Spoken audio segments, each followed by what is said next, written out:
probably was inappropriate, but I'm a dad and I have two sons. And I was like, you know, what you guys call texting, we had to do on a pager, like 304s spelled down something if you turned it upside down, right? Mhm. And so on and so forth. That's probably a bad analogy, but it's true. Right, it's Okay, true. it is totally true. We used to spell out things way before, Yeah, it's so different now. you know. Yeah, my So in any daughter. event, so we're closing out. So it's just about that time. It's 6:59. I'm the host. I'm Adam Winston. Mhm. Welcome to Tea and Conversation. Again, I am in demo mode behind you. I am actually in my new quarters right now, and we haven't unpacked. We are in my other place. They cut all the power off as of today because I'm a rocket scientist. I had all of the power cut off before I actually moved out. Okay. So now let me get this light here. Dark skin guys need light, okay? And Melanated. How about I melanated? am going to illuminate this area. Okay. But now that I've moved out of my place, I'm a little bit, even though I'm not all the way where I need to be in terms of being set up, I at least feel like I know where I'm going to be. Because for a minute, I didn't even know where I was going to be. Okay. I don't know. Is that better? Is that lighting better now for me? Yeah, it gives you okay. less glow there. So welcome to Tea and Conversation. Hopefully it's not an echo. The new place has hardwood floors. There's no buffer from all of this. So we're just it's just you and I. And we have been doing celebrating Black Business Month, Black Business Awareness Month. So all this month long, we have been letting people know about small businesses and those business owners in the Southland area, especially in the Southland area, but it doesn't matter if you're in the Southland area or not, but letting the world know that there are some people out here doing some fantastic things. And you, Miss Dixon, you're one of those people. So, and I see Miss, it's Marianne, am I pronouncing that right? Marianne? I'm here. I'm actually walking out of a gymnastic class. Okay, no worries. So what I'm going to do, if you're just going to be, I'll put you on a hiatus. And what I'll do is I'll have Dr. Dixon introduce herself, tell us about her business as we end this Black Awareness Business Month. Welcome to Tea and Conversation. I'm Adam Winston. I'm out of the village of Glenwood. I have Trustee Cassandra Motts, who's also on here, which is she's always behind the scenes. Oh my God, I don't even know what I would do without Trustee Motts. But I'm so excited that I have an opportunity to meet Dr. Teresa. Is it Teresa or Theresa? Whichever one. It's actually Teresa, but people call me Theresa, so it's fine. So Dr. Teresa Dixon, tell us about yourself. Tell us about the business that you're in as we kick off this Black Business Awareness Month. You guys are the finale, so this should be exciting. Great. Well, I want to say thank you for allowing me to be on your show this evening. I appreciate the opportunity. I want to thank Cassandra for the invite. I run a not-for-profit agency, and it's named in honor of my mom, Gloria J. Taylor. So it's the Gloria J. Taylor Foundation. We are a 501c3 organization that houses 4 federal TRIO grants. We're funded through the United States Department of Education. So I service over 1,200 students in pre-college programs, from SAT prep, ACT prep, mentoring, college tours, social and emotional issues, workshops, and things of that nature. Our ultimate goal is not only to get students into college or any type of post-secondary education, but to make sure they graduate. So we track our students, we follow our students through middle school, high school, and through college. I've been doing this a long time. Don't want to probably really date myself, but I'm a product of TRIO, and I can sit here and say these programs work. I sit here in front of you guys with a bachelor's, a master's, and a PhD, and a woman that runs a $4.5 million business. Praise the Lord. Yes, won't he do it? Won't he do it? Well, yes, he will. So, and just to have the opportunity to come back and give back and help and build other people, other youth up and encourage them and empower them is my purpose. my assignment. One thing about me, trustee, I'm living my assignment. I know a lot of people live and don't even know why they're here. I know why I'm here and my purpose. And it gives me joy to have this opportunity to help youth, even though it's been very daunting. I've been doing this over 25 years and it's been a shift.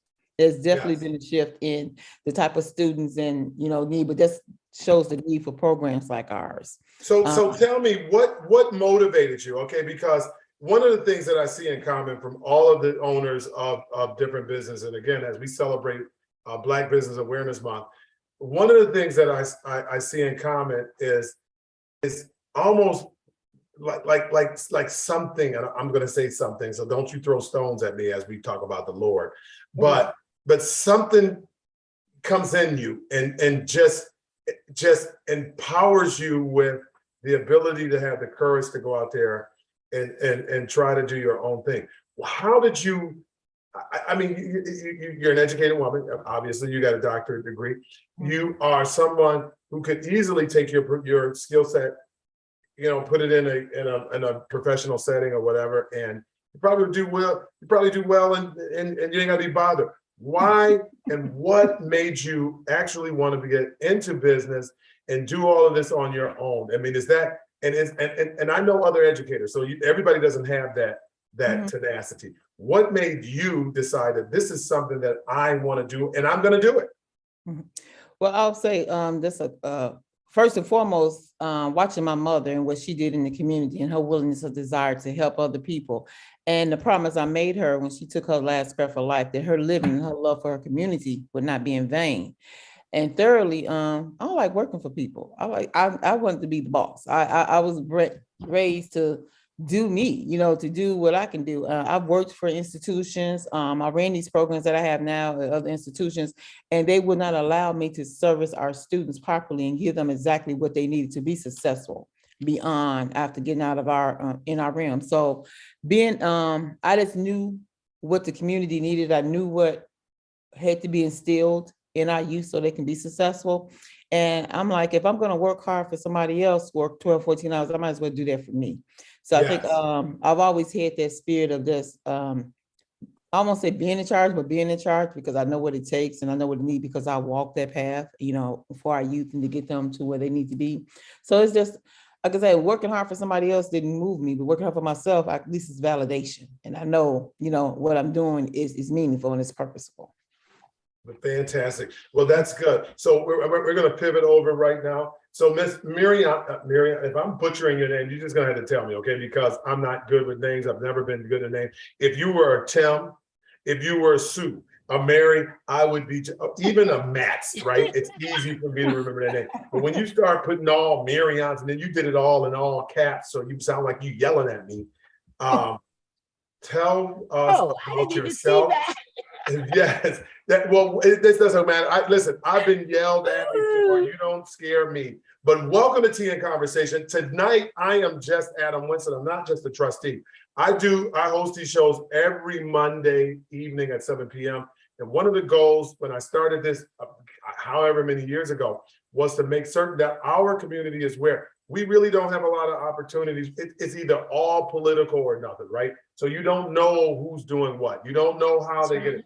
I like this setting because it gives us an opportunity to have real conversation with real people that are making things happen. Trustee Matt said something to me the other day. I was buying a new truck. She says, well, why didn't you go up here to the guy's shop? I'm not going to give him any props yet because he ain't paying me because Trustee Matt. But why don't you go up here? He lives in Olympia Fields. Well, I didn't know that. And I think that that's one of the things that we have to start recognizing, that the people that often many of these cases that we patronize, they live somewhere. Do they live in your community? Ms. Miriam, tell us about yourself and how did you get in business? So my name is Miriam Green, and I am the CEO, president of GWO Trucking and Construction. I've actually come from a family of transportation and construction all my life, from my great-grandfather to my grandfather to my father, my brothers. Everybody was in construction. So I started out and went into, after I left college, I went into the banking industry. And the day I set foot in that bank, 2 days later, I told them I was only going to be there 3 weeks, and I was leaving because I was starting my own business. I was 18 at the time. Well, I was there too long. I was there 15 years. Wow. But I think everything is a journey because they trained me very well. They trained me to value professionalism, to value customer servicing, to value the things that actually keep a business running. I needed that training. We think things happen and we frown upon it, but everything is in divine order and happens for a reason. So that training I needed in order to be successful with running my business. I left there and I actually started in transportation, but when it came to trucking and construction, my heart has always been with construction, but I fell into trucking. Okay. When I fell into it, I actually developed a love for it. It's a man-dominated industry. Yes, it is. It is really tough. You have to hold your own as a woman, and I definitely can hold my own. We haul for the construction industry. We haul for the highway, civil construction, the roads, the commercial buildings, we haul for them. The construction piece of it, we do internal construction, such as CHA and CPS. We do all the painting and the drywall and the plumbing and the electricity for them. So we have two sides of our business. Currently, what we're doing with the trucking piece of our business is we're actually training the young men, the people that's in a truck driving school, to actually come out and to do their own trucking versus going over the road and driving for people and being away from their families. So we're actually trying to help them build and become entrepreneurs as opposed to working for someone. Yes. And we're providing them with the tools, especially our brothers and sisters. We're actually providing them with the tools that they need, from education to where to go for financing, to where to go to get a truck and not be in predatory lending to be successful.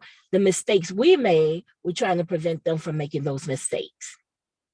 So let me, and thank you very much for telling your story. And I got 1,000,001 questions, because when I look at the trucking industry, especially over the past years, one of the things for certain, Ms. Mariana, you probably can appreciate that, the pandemic was good to some people's business. Would you say that in the trucking industry? It was phenomenal for ours. It was phenomenal for yours. And we actually go ahead. I'm sorry. No, I'm about to say we doubled our income during the pandemic, and we were considered an essential business. And so are you finding it difficult to find?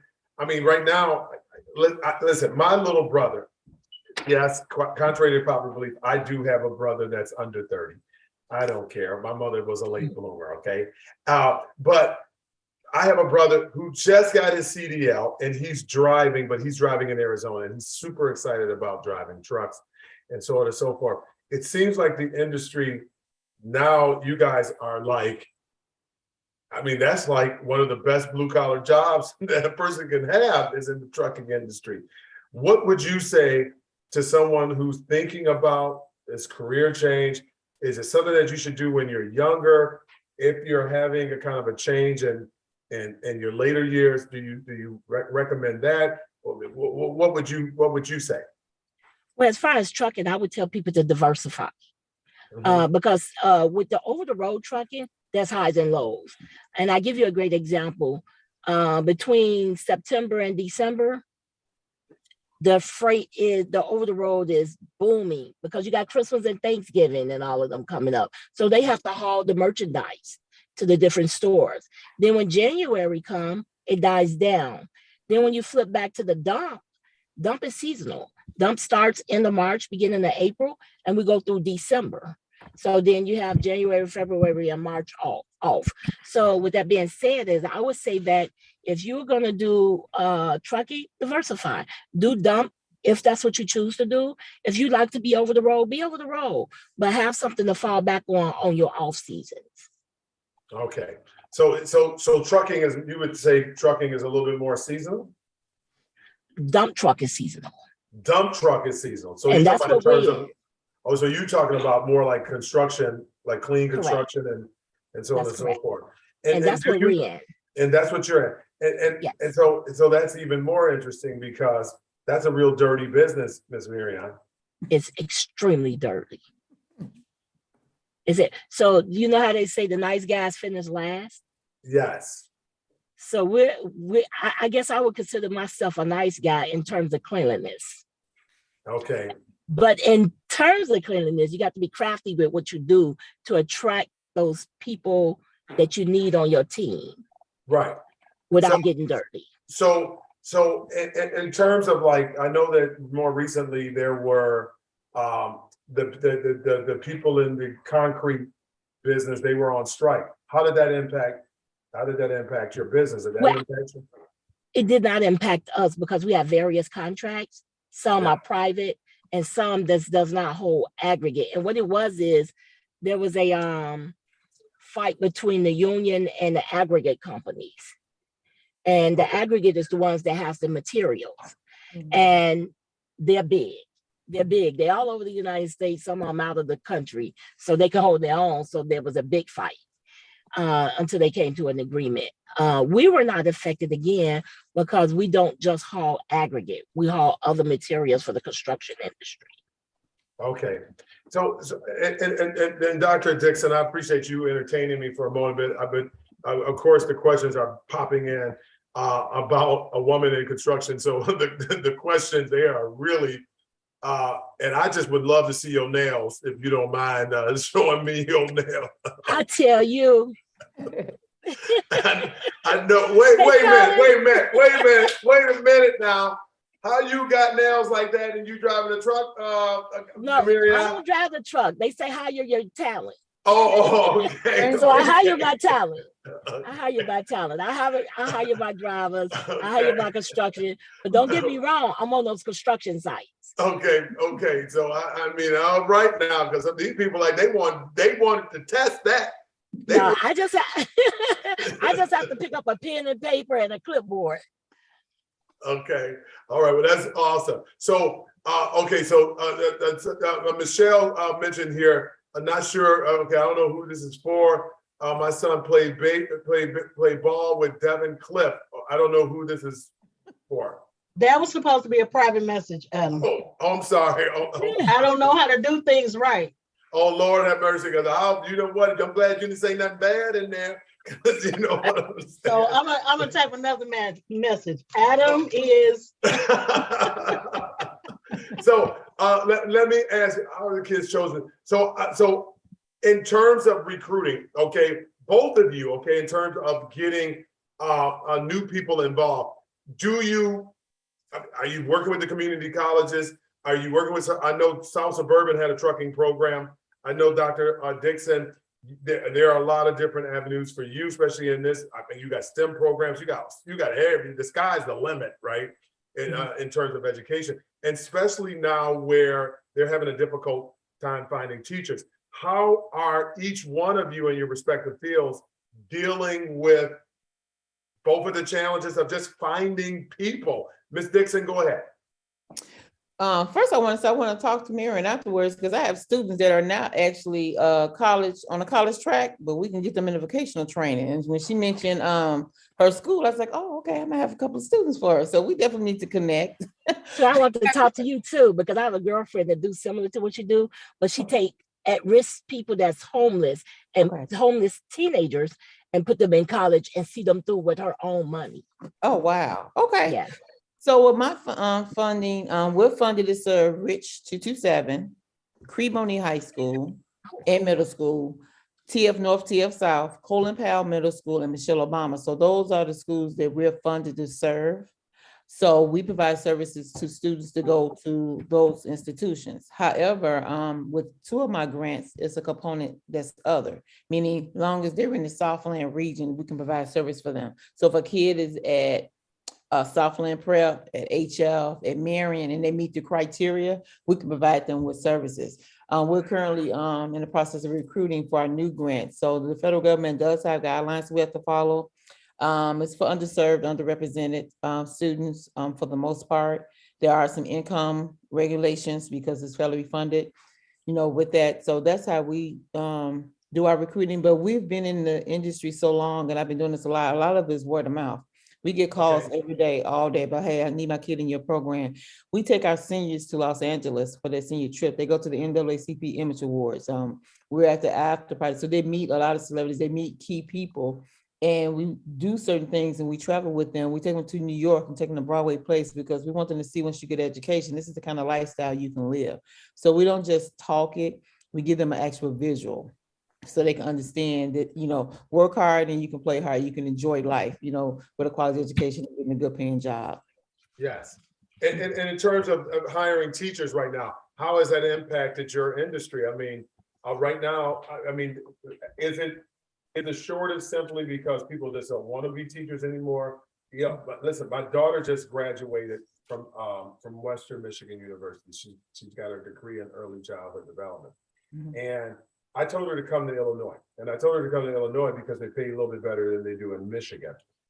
She's waiting to get her certificate. I guess she got to get that certificate. But they are paying teachers in Michigan $16 an hour. I don't know if I would do it. I'm just going to be honest. I don't hire teachers. We're not a school. We're an organization that assists the school. So we hire counselors. I have counselors that come in. I look at social workers where I can do dual role because a lot of our kids have social and emotional issues. There's some mental challenges that they may have where they need to work some things through. So I hire counselors. Obtaining and getting quality counselors have been a challenge. Sometimes this work is not for everybody. We're game changers. You have to be committed to providing quality service. And I have to tell my counselors all the time, my students don't need friends. They need advocates. They need champions for them. They need someone to guide them and to give them some direction. So if you're coming in just trying to be cool and make friends, that's not what they need, because they'll manipulate you and take advantage of you that way. But finding quality people that are really vested into the work and the mission of my nonprofit, as well as what TRIO offers. It has been a challenge lately since COVID, but we're working through it and we get through it, And one thing with me, I took a Goldman Sachs class and it teaches you how to hire for fit, not just necessarily skill set, because you can basically teach a skill set, but it has to be the right atmosphere. Okay. People have to be on board with your mission and your purpose, and what you're doing. So that helped me a lot in seeing past what I would have looked at originally, just trying to help everybody, give everybody a chance. You have to make sure that's a proper fit for your organization because it can, and I'm sure all of us has been in situations where the atmosphere wasn't positive, in the work environment. So you want to maintain that cohesiveness and everybody's on the same page. Okay, so and here's a question from one of our audience members. Ask Doctor, and I hope I'm just repeating it because I don't know exactly where you're going. Ask Doctor, how important is this upper bound program and smashing the pipeline from grade school to jail track? So hopefully I articulated that. I just read it the way it was read, that it was spoken, but I guess they want to know I know that when I worked at the school, they did have an upward bound program that kind of worked with those kids through high school into their college years. Your program pretty similar to that? Yeah, so I have two upward bound programs, and I have two educational talent search programs. Upward bound strictly is high school students from 9th to 12th grade. Educational talent search starts at 6th grade or age 11. So that's when you can really get on. They say being the sap while it's young. I think Frederick Douglass said it's easier to build strong children than to repair broken man. So when you get them at a younger age, get them to understand. We take our middle school kids on college tours. I don't do overnights with them because they're still babies, but they are on a college campus. They have a summer program where they get to see, and what a college track looks like. With our Upward Bound program, my students stay on a college campus for a week. They're taught by college professors. They sleep in the dorm, they eat college food. So it becomes familiar for when they're time for them to go to college. They already understand the process. We have been successful in our placements. Have I saved every child that's come through my program? Absolutely not. I've lost some kids to the streets, kids that head was on the right track, got them out of trouble, got them tutoring. For one reason or another, went back to the community that they were known to be in, and unfortunately a situation happened, and that's very painful when you got a kid on the right track and they're doing what they need to do to be successful, and you still end up taking that loss with them. But we have our male mentoring. We have a community that comes in. A lot of Divine Nine fraternities, sororities come in and assist us with our male and our female mentoring. So we're there for them. We have a mentor me program where someone is assigned to a group of students that's constantly giving positive affirmations, empowering our students. Because a lot of times our students are just beaten down, not told that they can do what they have a desire to do because they haven't been lifted up. So we do our best to try to keep that track. And back in the day, I used to take a trip to 26 in California with the little kids. I want them to see when you make poor choices, this is the situation that happens.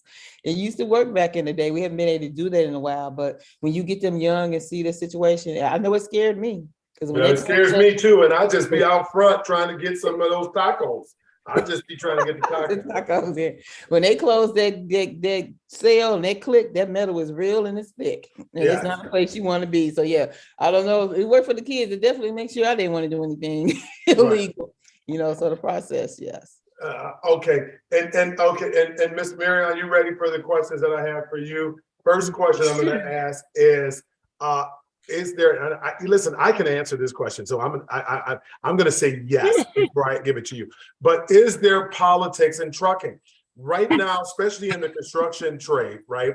In the construction trade, I see companies dumping stuff all over the place, but I haven't seen your organization, okay? And unfortunately, most of the companies that are hiring companies like yours, most of the places that are hiring companies like yours are municipalities like the one that I serve in, that are having black dirt dumped and gravel dumped for whatever reasons when it comes to street repair, resurfacing, when it comes to just any type of construction. Tell us about the politics in trucking, because I know they're there. They are there. They in any kind of construction you do, especially with the union. We're not union. We will not be union. We don't need a third business partner. Plus, trucking is not required to be union. Has that hurt? But not being union, have they tried to undermine you? So they will not allow us on some jobs. They will not allow us. How is that possible? How is that possible? Some things you can't say online. Some things you can't say online, but we can have that on the side. But you know what? So you can't say it online. But and I'm a politician, and I of course, as politicians, we support the union, yada yada. You know the stuff we're supposed to do, right? Yeah. But at the same time, and Jen, before you jump in here, I know you jumping up and down. But some of the things that I'm interested in knowing is that if the union is supposed to be friendly, right, and they're encouraging more people to join and so on and so forth, why become a hurdle, right? Why not work with companies like you? We ask the same thing. I'm sure they would like to work with us, but some small companies, it doesn't serve us to work with the union. Okay. It doesn't serve us. We cannot afford the union, if that makes sense. You know, okay. I get it. I understand. I can't afford them either. I can't afford the union either. Yeah. But so how do you navigate that terrain? So because they are the elephant in the room, and this is, and again, we are just, if you're just joining, this is CN Conversation. Welcome. We are just talking about, well, it's the end of Black Business Awareness Month, and I have two wonderful guests. I have Dr. Dixon on here, and I have Marion. She's on here, Marion's iPhone, that's what it says, but Marion has a trucking business where they dump construction materials and so on and so forth. So I am excited because I got two Black women in the house representing, and they're doing their things, and they're doing things that, and you know what, this past month has been very eye-opening for me because, it's one thing to say that girls rule the world. Many of the people that have been on the show over the past month have been African-American women that are doing their thing, and they're doing their things in businesses that I'm just sorry. Let me see those nails again, Ms. Marion. I just never thought that they would be doing, and it's no shade. Listen, I'm just saying, you don't think that women are driving big rigs like this, but I'm grateful to know that they are. So what was my question? You asked about the union, and a lot of our jobs are private jobs.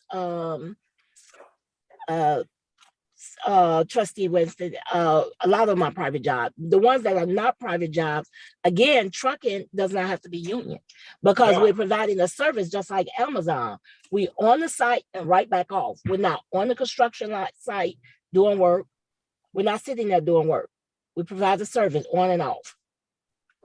So if Amazon came to drop some materials off or something off to a construction site, they don't have to be union because they're on and off.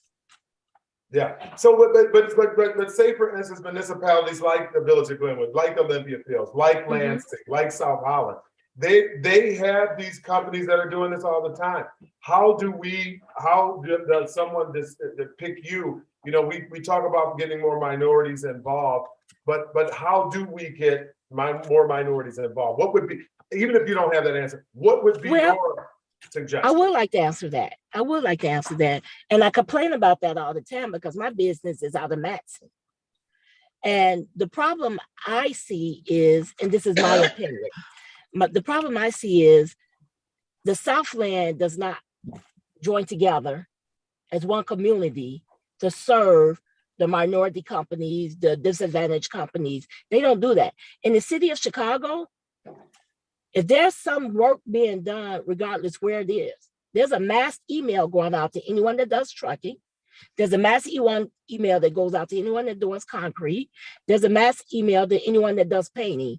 If that's your field and that's your NACE code, you getting an email stating this bid is out here, this work is out here.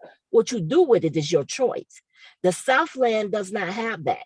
I see work being done in Matson, and I see all the trucks coming from Elgin and O'Hare trucking companies that are not Black owned, that are out there doing all of the work. The only way I know about it, Matson doesn't let me know about it.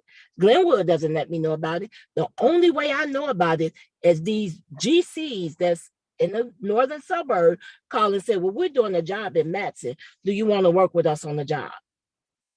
That's how we know about it. So I think the Southland needs to, if they adopt the red light cameras and the water bills and everything that the city have, then they need to adopt the MBE, the DBE program that the city has to alarm and alert our DBEs and MBEs that these contracts are out here and coming up for bid. Here, whatever you do with it is your choice. Reach out to these GCs, but we don't have that opportunity in the Southland. Yeah, and if you're just joining, again, I have Dr. Teresa Dixon and Miriam on the phone. We are talking, or we are promoting what happened to be the end. This is the last day of Black Business Awareness Month.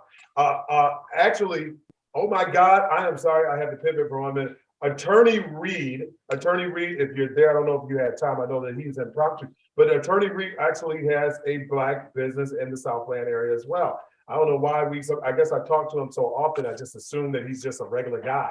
But no, he is actually someone who has a small business in the Southland, and he happens to be African American. Attorney Reed, are you there to introduce yourself? Greatest of evenings to you, Trustee Winston and ladies. I most certainly am. And I actually have the great pleasure of having 4 Black-owned businesses. That's what I'm talking about. I know where to go when I need a loan. Go ahead, tell us about those businesses, Attorney Reed. So thankfully, none of them are banking or lending institutions. But to the stellar truck drivers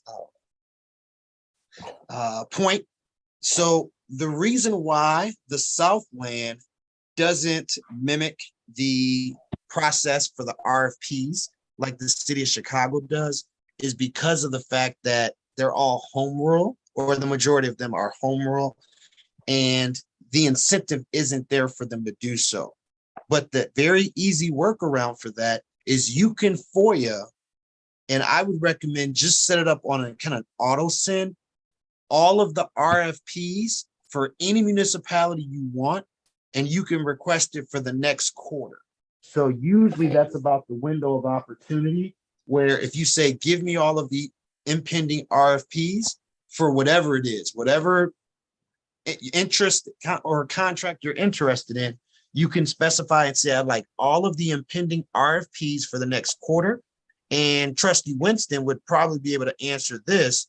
how frequently are you all kind of posting those RFPs in your municipality? And what's Well, the process that you all use? Glenwood, we definitely try to post all of the RFP. And honestly, Miriam, we, from what I understand, I don't work with the administration every day, right? But one of the things when I sit on the board and these contracts come along, we encourage minorities and women to apply for these opportunities. And honestly, over the course of, and I'm one of the senior trustees there. I am the senior trustee. I know, to be kidding. We often don't get many. We often don't get many minorities that even apply for any of these RFPs. So I think that we need to do more due diligence, Attorney Reed, to make certain that people are aware of the RFPs. We need to do a better job at building platforms like this and other networking groups, Miriam, so that we can get to know who's out there. I've never heard, Miriam, I've lived out here in the Southland area. Trustee Match will tell you, I've been out here for a number of years. I haven't heard of you. I would have called you personally and told you to apply. So I'm gonna have to get that number before you leave. The same thing with you, Ms. Dixon, anytime. And that's where it starts. Sometimes we know everything about our own business, but nobody knows your business, right?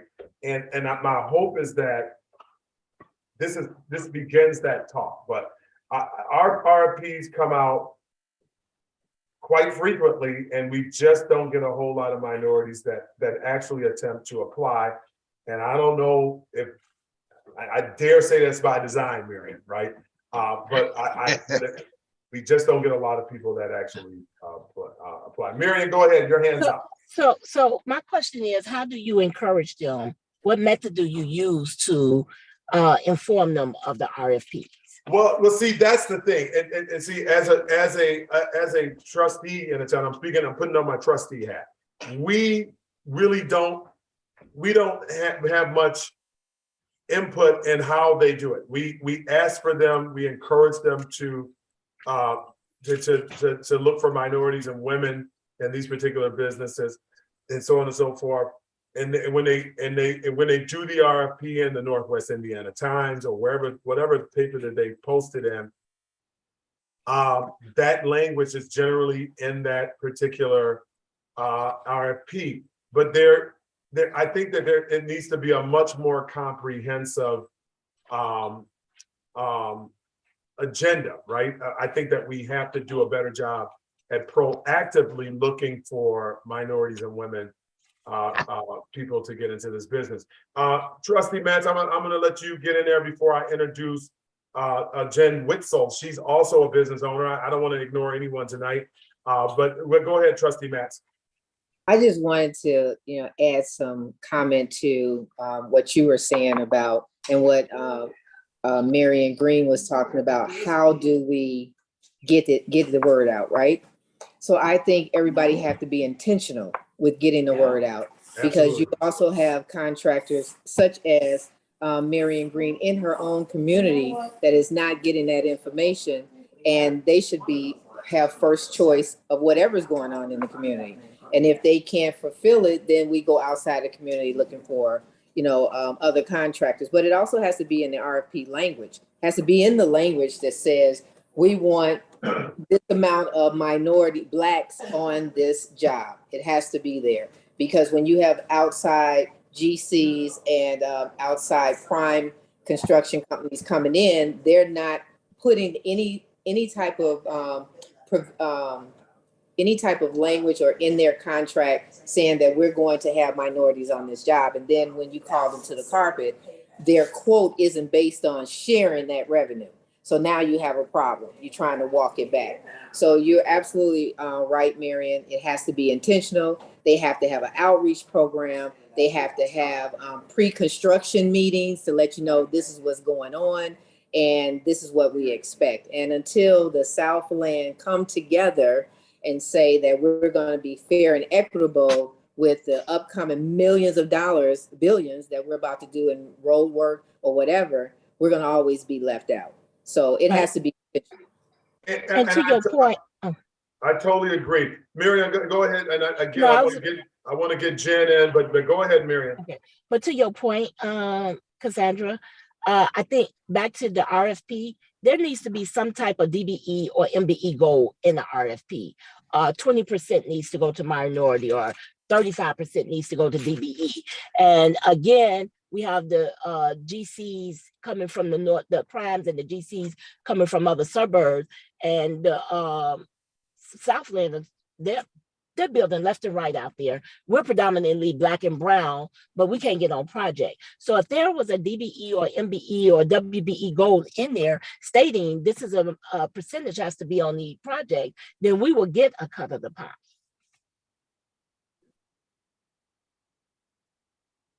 Agree. If you're just joining, thank you for listening in to Tea and Conversation. We have some fantastic guests. Listen, I did not know that Attorney Reed was going to pop in here. I did not know Jen Witzel was going to pop in here. So beg your pardon if I didn't get you in quick enough to let you introduce your business. I don't know if we even know the businesses that Attorney Reed is talking about. He has 4 businesses, but we kind of pivoted a little bit because Attorney Reed, if you don't know him, listen, he's someone you should know. And I'm going to say that based off of the experiences.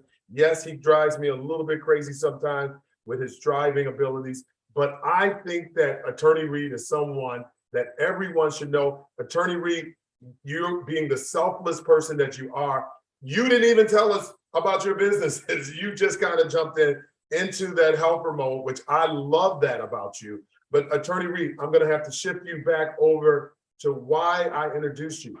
What are you, who are you, and what are your businesses? We can help them later, but first we got to put on our own mask. So I am very appreciative and thank you very much for such an introduction. So I am here as a spectator, interested in taking in the tea and the conversation. So this is no time for solicitations, as the reason why I'm still here at the office is because our businesses are inundated and overran. So I appreciate all of the effort, but I'm here to hear about what was already scheduled for me not to come. So let's continue with that. But I do want to point out the Shackman Decree. So one of the reasons why the city of Chicago, and for those who aren't familiar, going back to the 80s and 90s, there was an individual by the name of Michael Shackman who sued City of Chicago, Cook County, and pretty much the Democratic Party here in the state of Illinois, but specifically Cook County and the city of Chicago. And he won in that lawsuit. So a lot of things that you see in city of Chicago and in Cook County government in terms of the RFPs having to include weight for women and minority-owned businesses, that stems from the Shackman Decree. So don't think that the city of Chicago was being altruistic or Cook County was being altruistic and saying, yes, we want to get more women. Yes, we want to get more minorities. The federal court monitor required that. So I don't want for us to think that the city of Chicago is really this, forward-thinking, innovative municipality, which is doing this out of the goodness of their heart. They were ordered to do so by the federal court.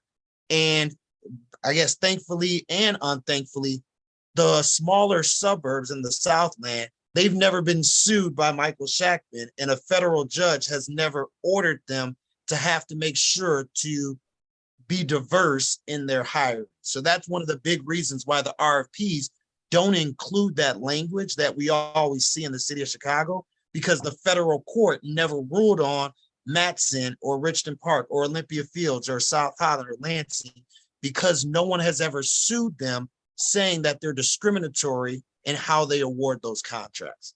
So Miriam, hopefully you got that. Maybe it could be the Miriam Act of 2020. I did. Thank you for that. And so we're gonna pivot just for 1 minute. Again, I appreciate everybody's patience. Ms. Dixon, I still got a couple of questions that are coming in for you. But Jen Witzel, please tell us who you are and what's your business. Okay, well, I'm Jenny King Witzel. I am a political consultant. I also own the Angela King Foundation, and then my husband and I own a small engine repair company and a landscaping service. So like Mr. Reed down there, I'm wearing a couple of hats over here too. But my bread and butter is I'm a political, I shouldn't even say political consultant because I have a lot of small businesses and nonprofits too that I work with. And I come in and I fix stuff and then I leave. Most of the time I try to leave. I have some clients that I can't, like Adam, I just can't leave, you know, he's stuck with me for life. Yes. So that's what I do. What else you want to know? Well, first thing, again, this is Black Business Awareness Month. We've been doing this all month long, celebrating and making awareness about different Black businesses. So I'm just in awe about the number of people that are doing so many different things. Dr. Dixon, I do have questions that are coming in because when we started talking about the political thing, and Jen is on here, she's in the political realm. They're like, hey, you're in education, right? I have a friend of mine right now, I'm just gonna put it out there. I know that you kind of are not in the school setting, but it's still academic. But a friend of mine is talking about the number of people that he is tasked with following, right? To see if they actually live in the school district, which I think is, you really are taxing or throwing people out of the district because they're in the wrong zip code. What are the politics in the school business? That's the question that people are asking you. Are there politics in your business and stopping you from being able to achieve your mission?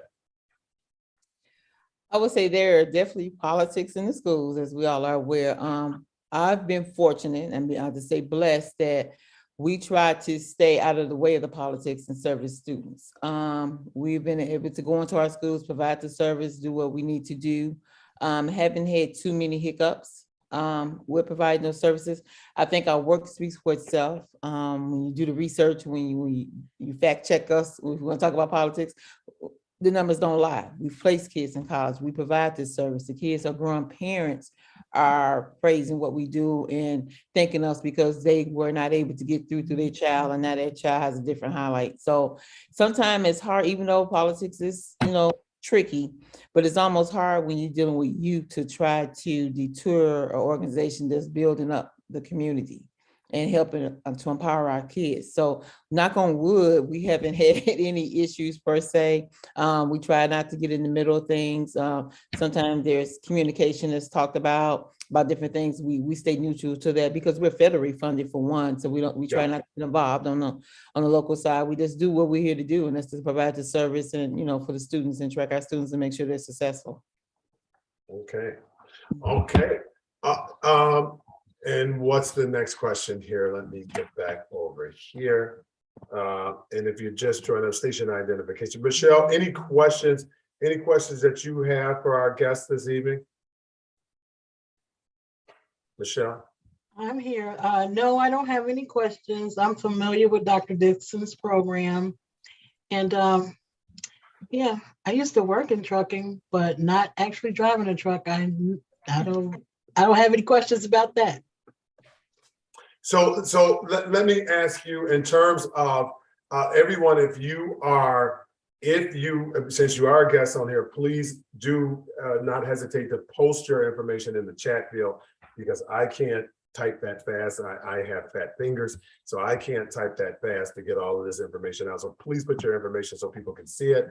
Again, if you're just joining, this is Tea and Conversation. We are closing out Black Business Awareness Month, and we're showcasing some of those businesses in our area that are out here doing some of the things. Miss Miriam, I know that you're in the background, you were doing some driving and so on and so forth, but one of the things that I wanted to ask you, even though you've had a few hiccups and so on and so forth, you seem to be doing fairly well in your field.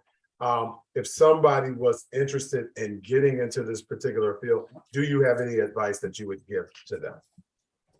You know what, I will say, Trustee Winston, that if they are going to get into trucking, I would tell them to own their own business versus driving for another company. When you spoke about employment and hiring drivers. There's a severe driver shortage. We are working with various colleges, and a lot of truckers don't want to go out of town. So again, I would say own your own company versus driving for someone else. It's much more lucrative. You have more control over what you do. But what if they can't afford their own truck? So there's so many different programs out here. And I will tell you this because this is a testimony. When I first got into the trucking industry, I couldn't afford it. And I said, you know, I need a truck. These trucks are $80,000, blah, this and that. IDOT called me. The Illinois Department of Transportation called me and said, they're having an auction. You want to go to this auction and get you a truck. I went to the auction and I bought my truck by mistake. I had never been to an auction a day in my life. I went there with my son and I'm joking with him, not knowing you can't scratch your head or even touch your ear in an auction. And I was joking with him, telling him what I was going to do at this auction when my truck come up. And I bought a truck by accident, but by waving my hand. And I paid $7,000 for a truck back in 2013, and the truck is still running today. You know, that was going to be the next question. How long is it? Was it in the shop? We had it. Yeah, we did have it. Went through maintenance and everything before we went in there. And of course, with any machine, you can have problems over the year. But the key is to maintain and do preventative maintenance. You would do well with your trucks. Okay, so that's a good idea. And Ms. Dixon, if someone was interested in getting in your field, any advice that you would give them besides having the usual, you got to have a passion for helping others, but what else do they have to have if they're seriously looking into making an impact such as you? I like for my staff to lead by example, be degreed. Since you're trying to help kids go to college, I think the best way is to take someone on a journey is to have traveled that journey. So to live the life that we're trying to instill, the positive things, and you have to be committed. There's a level of commitment sometimes we have because of the burnout, things are trying to help someone to better themselves, but you have to have the tenacity and that zeal to keep pushing and just be tenacious with what we're doing. And remember, it's bigger than us, and this is our future. Our youth will be taking care of us, and as we get older, you want them to be able to read and to be able to put the right proper medicine in your medicine, pills and things like that. So it's important for the work that we do. Is your business also working? I know reading is one thing, comprehension is another. Is your program bridging the gap between reading and comprehension? It seems like a lot of the students now can read, but they don't know what they're reading. How are we bridging that gap? Critical thinking is so important, and understanding what you're reading. So that's one of our grand objectives that the federal government has instilled in us, that we have to provide the students with reading and comprehension. It goes hand in hand. So Johnny has to read something to me and tell me and recall what he's read. We got to make sure that it gets to the left side of the brain, which is the memory side. So we got to constantly come up with strategies and things that help kids learn. You got to be creative and innovative, because again, I've been doing this over 25 years, and it's definitely been a shift. It was a lot easier back in the day. So now to keep their attention, to keep them focused, to keep them engaged, it's a challenge, but it's required. It's something that we have to do. And during the pandemic, this is the other question that I have. During the COVID pandemic, how was your business impacted? Because schools were all online. How were you able to thrive during that pandemic? Again, with us being federally funded, the funds didn't stop. We actually had kids come to our building because they didn't want to be home or they didn't have internet. So they came to our building to actually do their schoolwork. They knew they was going to get a hot meal. So we provided them with a lunch or breakfast while they was there. So it actually benefited us. I'm like, Mary, it benefited us because we know our kids where they were safe.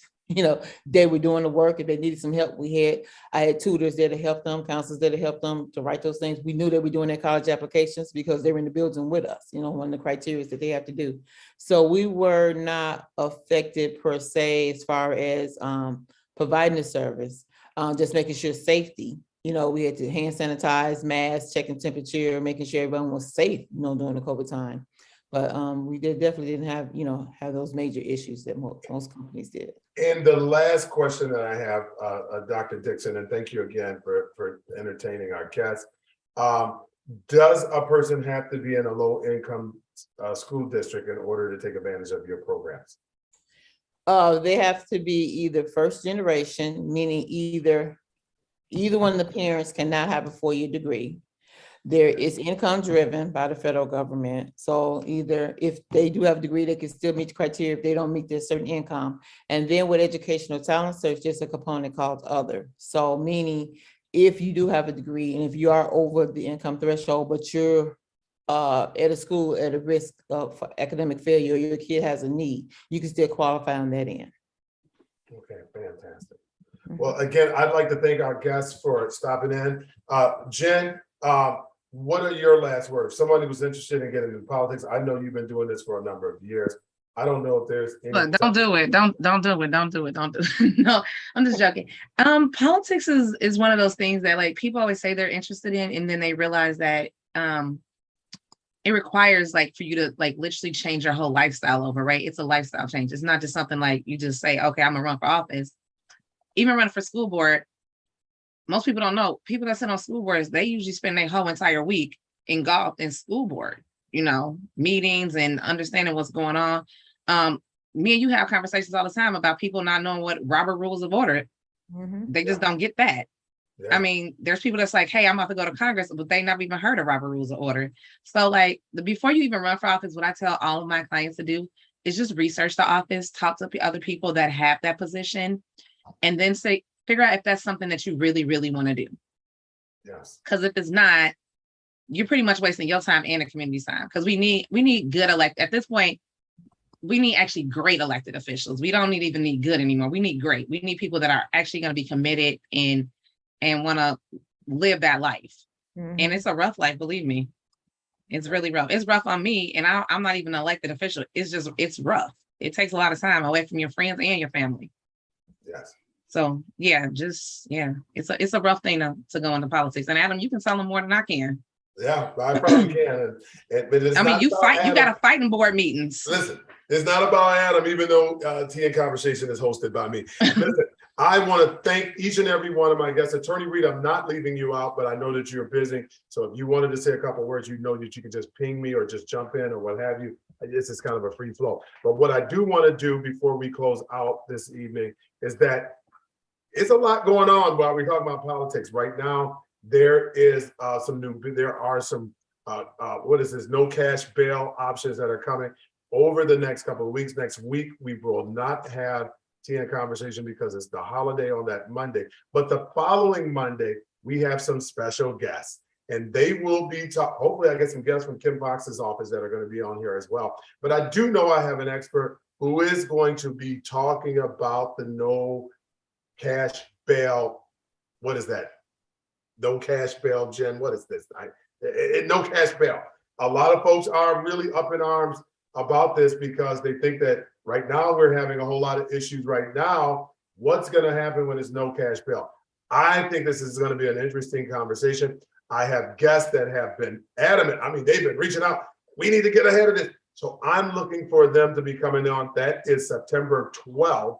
September 12th. Next week, no meeting. So if you're looking for Tea and Conversation, you won't be looking for me because I'll be eating barbecue at somebody's house, especially I'm in my new house right now. That's why you see the construction. But in any event, I'd like to thank each and every one of my guests. Dr. Dixon, would you like to say some closing words? No, just thank you for having me. I appreciate, the opportunity to share what we do in the communities. If you guys know anyone that lives in the school districts that I mentioned, Crete, Rich 227, TF North, TF South, Colin Powell, Michelle Obama, I put my website in the chat. They can go right online and apply. We have an online application. We do interview students for Upward Bound because there's a true commitment to that. It's a dedicated commitment. Educational talent search is not as intrusive, but we provide those same quality of services, but not as intense as we do with Upward Bound students. But what's the percentage that actually end up going to college after they participate in your program? We have a 98% college going rate. There you go. 98 Oldsmobile. Guys, if you don't know, and actually I used to work for Upward Bounds, to be honest with you. I never told you that, but I worked as a tutor for Upward Bounds at EMU, Eastern Michigan University. Oh, yes. Cassandra, Trustee Matt, you got your hand up.